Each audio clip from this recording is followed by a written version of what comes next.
Napakaangas ng Sniper 155 2024 model.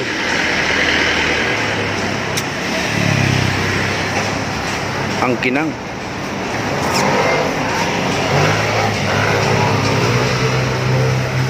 Oh.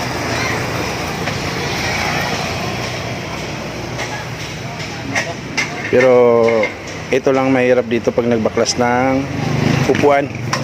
Hindi katulad ng Sniper 150, yung mga version 1, mas madali baklasin ito, napakahirap. Ito lang tatanggalin mo yung upuan, pero ayan, yung lock niya kasi nandito, yung bolt niya. Ayan. Nakaharang to. Ang problema ngayon, itong nakaharang, nakapailalim sa flarings niya. Ayan. Kailangan mo pa tatanggalin to bago matanggal to. Napakarami niyan, tatanggalin. Oh. Okay na sana, oh. Dahil na magkaroon ng opisina. Oh, binaklas na lahat. Upuan lang yung tatanggalin. Ayun, oh, binaklas.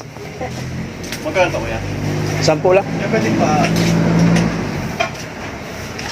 Baka may password dyan, kaya hindi naman dapat yata tanggalin lahat yan. May password lang. Baka may code dyan.